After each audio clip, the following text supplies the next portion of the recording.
तो जय हिंद। कैसे हैं आप सभी? मैं आशा करता हूँ आप सभी अच्छे होंगे, स्वस्थ होंगे, मस्त होंगे। इस नए वीडियो में आप सभी का स्वागत है। इस वीडियो में आप सभी के लिए मैं लेकर आ गया हूँ 25 वैसे मोस्ट वीवीआई ऑब्जेक्टिव क्वेश्चन जो क्लास 12th के हिस्ट्री में पूछे गए हैं। ऐसे 25 क्वेश्चन है जो बार बार रिपीट किए हैं, उन्हीं को मैं चुन करके आपके लिए लेकर आया हूँ। आइए बिना विलंब करते हुए 25 के 25 क्वेश्चन को हम लोग लगाते हैं। चलिए आइए बिना देर किए हुए देखिए, पहला यहाँ पर टॉप में ध्यान रखिएगा। यहाँ पर क्या कहा गया है? Top 25 most VVI objective question. कितने हैं? 25 मोस्ट वीवीआई ऑब्जेक्टिव क्वेश्चन है। हाँ जी हाँ, 25 मोस्ट वीवीआई ऑब्जेक्टिव क्वेश्चन है। आपने सही सुना। उसके बाद ध्यान दीजिएगा, उसमें क्या है जी? उसमें दिया गया कि भारत का नेपोलियन किस शासक को कहा जाता है। भारत का जो नेपोलियन है वो किस शासक को कहा जाता है। पहला जो क्वेश्चन हम लोग का, अगर आप चैनल पर नए हो तो चैनल को सब्सक्राइब कर लीजिएगा और इसी तरह का वीडियो देखना चाहते हैं। आपकी 12th की जो एग्जाम है 2025 के लिए, उसके लिए भरपूर तैयारी कराई जा रही है। आप इस पर जुड़ करके अपनी तैयारी को पूरा कर सकते हैं। तो ध्यान दीजिएगा कि यहाँ पर क्या है, आर्ट्स क्लास आप जा करके ज्वाइन कर सकते हैं। ठीक है, चलिए। और यहाँ ध्यान दीजिए। चलिए हम फर्स्ट ऑफ ऑल चलते हैं पहले नंबर क्वेश्चन की तरफ। बड़े मजेदार क्वेश्चन है। देखिए मैं 25 वैसे क्वेश्चन लाया हूँ जो बहुत है। पहला क्वेश्चन कहेगा भारत का नेपोलियन किस शासक कहा जाता है। भारत का नेपोलियन किसको कहा जाता है भाई? भारत का नेपोलियन किससे कहा जाता है? अशोक को कहेंगे, समुद्रगुप्त, अकबर की चंद्रगुप्त, किसको कहेंगे? कौन होगा? कौन होगा? क्या लगता है? तो ये हो जाएगा समुद्रगुप्त, क्योंकि इसी का घोड़ा तीन समुद्र का पानी पिया था, याद है? इसी को कहा जाता है समुद्रगुप्त, क्योंकि बहुत ही खतरनाक राजा था गुप्त वंश में। ठीक है, भारत का नेपोलियन। उसका देखिए ये पहला का निकल गया। चलिए दूसरा नंबर ऑब्जेक्टिव की तरफ चलते हैं। सेकंड नंबर ऑब्जेक्टिव क्वेश्चन क्या कर रहा है, ध्यान से देखिएगा। दूसरा नंबर ऑब्जेक्टिव क्वेश्चन कर रहा है कि तक्षशिला किस राज्य में स्थित था। तक्षशिला जो था मतलब बहुत ही पुराना विश्वविद्यालय, जो पहले का सबसे पुराना विश्वविद्यालय का मतलब जहां दूर दूर विदेश से लोग आके पढ़ते थे, समझ रहे हैं? वो पहले भारत में था, क्योंकि पहले भारत का टुकड़ा नहीं हुआ था ना, इसलिए वो पहले भारत में था। टुकड़ा होने के बाद वो कहाँ चला गया? पाकिस्तान के क्षेत्र में चल गया। ठीक है, रावलपिंडी वाला क्षेत्र में चला गया। ठीक है, तो तक्षशिला किस राज्य में स्थित था? मगध, अंग, गांधार राज्य। तो उस समय याद रखिएगा, गांधार जो रास्ता उस समय महाजनपद की जो समय की बात कर रहे हैं, उस समय जो गांधार था उधर उधर की तरफ। तो मान लीजिए इंडिया का नक्शा ऐसे करके ऐसे बना रहे हैं, इधर ऐसे, तो ये इधर वाला जो क्षेत्र था, इधर वाला, इधर ही गांधार वाला क्षेत्र था। ठीक है, पाकिस्तान वाले के क्षेत्र में ही गांधार राज्य था। ठीक है, चलिए क्लियर। चलिए अब थर्ड नंबर क्वेश्चन की तरफ चलते हैं हम लोग। थर्ड नंबर क्वेश्चन पर ध्यान दीजिएगा। तीसरा क्वेश्चन क्या कर रहा है आप लोग के लिए?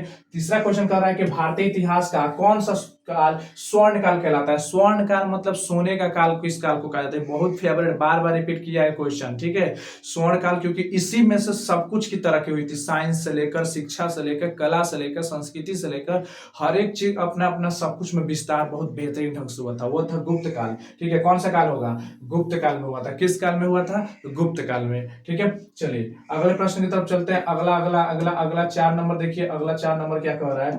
4 नंबर कह रहा है, ध्यान दीजिएगा। 4 नंबर देखिए क्या कह रहा है। 4 नंबर कह रहा है कि बाणभट्ट की रचना कादम्बरी में किस शासक का वर्णन है। कादम्बरी जो लिखा गया है उसमें किसके शासक के बारे में बताया गया? कौन से चारों शासक है जिसके बारे में बताया गया है? तो कादम्बरी में इसके बारे में बताया गया है, क्या बोलते हैं? हर्षवर्धन के कहानी को बताया गया, हर्षवर्धन के बारे में बताया गया है। ठीक है, हर्षवर्धन के बारे में बताया गया है। ठीक है, चलिए अगला क्वेश्चन की तरफ चलते हैं। अगला क्वेश्चन देखिए क्या कर रहा है कि चीनी यात्री फाहियान किस शासक के काल में आया था। जो फाहियान था ना, वो चंद्रगुप्त के काल, यानी उसका दूसरा नाम क्या था? विक्रमादित्य। यानी इसका राइट आंसर क्या हो जाएगा? ये हो जाएगा विक्रमादित्य। क्या हो जाएगा?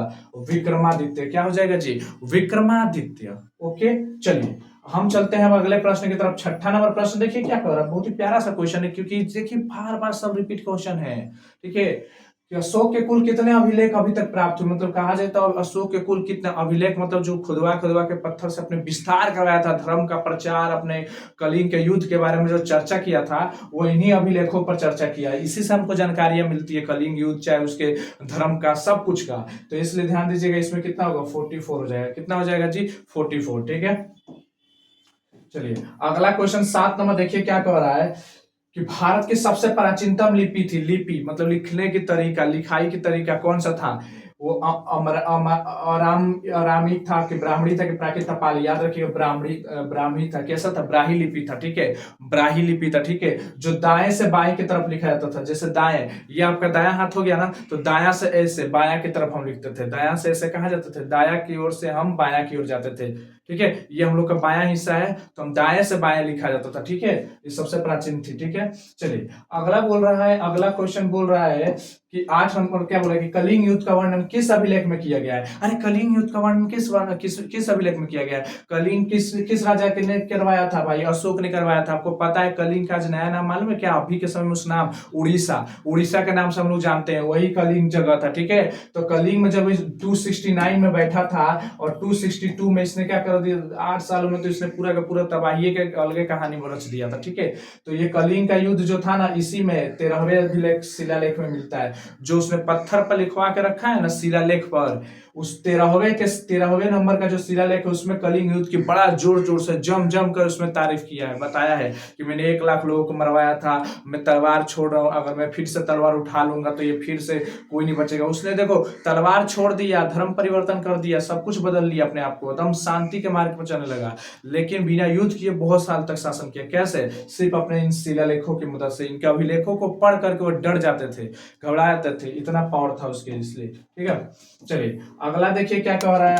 अगला वाला नंबर मालूम है क्या कह रहा है। अगला नंबर कह रहा है कि पाटलिपुत्र को किस राजा ने सर्वप्रथम अपनी राजधानी बनाई थी। पाटलिपुत्र को सर्वप्रथम किस राजा ने अपनी राजधानी बनाई थी, तो बिंबिसार, अजातशत्रु, उदयन या महाबल। देखिए अजातशत्रु का बेटा कौन था, उदयन। उदयन ने ही सबसे पहले क्या किया था, पाटलिपुत्र को ले जाकर के सोन और गंगा का नदी के किनारे जो संगम होता है वहीं पर इसने क्या किया था, पाटलिपुत्र शहर में, और पाटलिपुत्र इसने अपनी राजधानी बना ली थी। ठीक है, उदयन जो था, ठीक है, वो हर्यक वंश का राजा था। ठीक है, आगे चलते हैं। अगला अगला अगला 10 नंबर क्या कह रहा है। 10 नंबर क्या करेगा, जीवक ने वेद की शिक्षा कहां से ली थी। जीवक कौन था भाई, तो जीवक पूछता है क्वेश्चन, एक और पूछ सकता है, जीवक किसका राजवैद था। जीवक किसका राजवैद था, यह भी क्वेश्चन पूछता है, जीवक किसका राजवैद था। तो याद रखिएगा किसका, हर्यक वंश का राजा था, जिसका नाम था क्या, बिंबिसार। जिसका नाम क्या था, बिंबिसार। बिंबिसार जो था ना, उसी का ये क्या था, जीवक उसका राजवैद था। ठीक है, उसका राजवैद था, यही इसी को जीवक को ही भेजे थे किसे, गौतम बुद्ध की सेवा करने के लिए। उनका तबियत खराब हुआ था तो कौन भेजे थे, बिंबिसार ही, यानी जीवक ही जाकर उनकी सेवा की थी। ठीक है, तो याद रखिए तक्षशिला होगा, जांजगीर या पाटलिपुत्र क्या होगा, तो ये हो जाएगा तक्षशिला। क्या हो जाएगा, तक्षशिला। ठीक है, क्या हो जाएगा जी, तक्षशिला विश्वविद्यालय। ठीक है, वहीं पर जाकर लगभग 7 वर्षों तक उसने अपने क्या की, चिकित्सा के बारे में सीखा था। ठीक है, आगे चलते हैं कि किसने लिखा कि वास्तविक सुकर्म वह है जिसमें प्रजा सुखी और संपन्न हो। तो देखिए ये एक तरह का राजनीतिक बातें हैं, मतलब समाज की भलाई के लिए बात हो रही थी। उसमें क्या था, ये कौटिल्य थे, कौटिल्य। ठीक है, कौटिल्य जिससे चाणक्य के नाम से भी जाना जाता है। ठीक है, चाणक्य कौन था, चंद्रगुप्त मौर्य का मंत्री थे, या उसके एकदम सहायक करता थे, या उनके सलाहकार थे, सब कुछ मान लीजिए, सबसे बेस्ट वही थे उनके लिए। ठीक है, कहा जाए तो एक तरह से। ठीक है, फिर 12 नंबर देखिए। 12 नंबर क्वेश्चन क्या कह रहा है आप लोग लिए कि जरासंध का संबंध किस वंश से था। जरासंध पहले बता दे कि सबसे पहले जब राजाओं का काल शुरू हुआ 500 ईसा पूर्व के बाद, मतलब समझिए 540 और 44 के बीच की बात कर रहे हैं, मतलब समझ लीजिए 500 बीत गया था, उसके बाद की बात करें, समझ लीजिएगा कि जब उस समय क्या था, जरासंध की हम बात कर रहे हैं। ठीक है, जरासंध की हम बात कर रहे हैं, माने 500 से 600 बीसी के बीच की हम बात कर रहे हैं। ठीक है, जरासंध का संबंध किस वंश से था, तो जरासंध जो था ना वो वृद्धर्थ का बेटा था, वृद्धर्थ वंश ही चलता था उस समय। कौन सा, वृद्धर्थ वंश। ठीक है, तो सबसे पहले शासक मौर्य मगध पर सबसे पहला शासक कौन बना था, सबसे पहले तो वृद्धर्थ ने उसका नींव रखा है, उसको भी माना जाता है। लेकिन वास्तविक संस्थापक किसको हम मान लेते हैं, वो उसको मान लेते हैं, क्या कहते हैं, बिंबिसार को, क्योंकि उसको ज्यादा मानते हैं, लेकिन शुरुआत तो इसी ने की थी। इसी का बेटा था जरासंध, जिसको महाभारत में भीम के साथ क्या होना पड़ा, मरना पड़ा। ठीक है, मल युद्ध में। आगे चलते हैं, अगला देखिए 13 नंबर क्वेश्चन क्या कह रहा है। 13 नंबर क्वेश्चन कह रहा है हम लोग का कि शक संबंध की शुरुआत कब से मान जाती है। अरे शक संबंध की जो शुरुआत हो कब से हम लोग मानते हैं, शक संबंध की जो शुरुआत हो कब से मानते हैं, तो 72 क्या हो जाएगा, 72।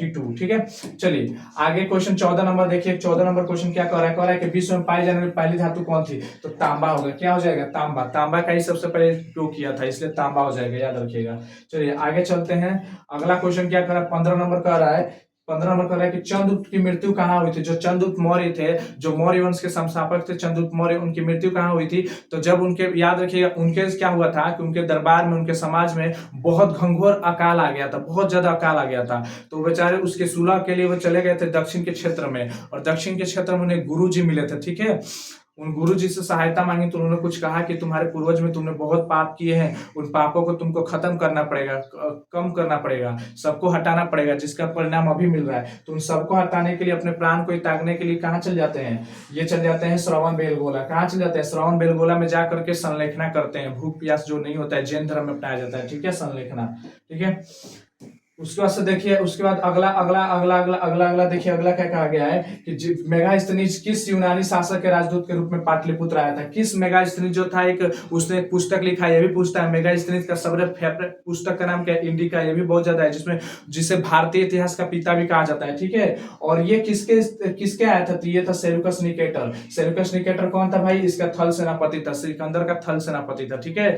सिकंदर जब चला गया ना, तो सेल्यूकस को उधर वाला क्षेत्र, जब ये वाला था ना, इधर वाला क्षेत्र इसको देकर चला गया था। कहा था कि तुम इधर शासक करो, लेकिन यहाँ पर शासक कौन कर रहे थे, चंद्रगुप्त मौर्य। चंद्रगुप्त मौर्य ने जब इधर हमला किया ना, इधर की तरफ, तो इसको भी देखे कि ये शक्तिशाली है। सेल्यूकस ने देखा कि बहुत शक्तिशाली राजा है, तो अपनी पुत्री का विवाह उनके यहाँ कर दिया। और पुत्री के साथ ही नहीं होता है कि पुत्री के साथ ही उसका जो राजदूत था, मतलब मेगास्थनीज, वो भी साथ में आया था, ठीक है। तो उसने वहां के समाज को देखा था, इसलिए उसने पुस्तक में लिख दिया था, जिसका पुस्तक का नाम है इंडिका, ठीक है।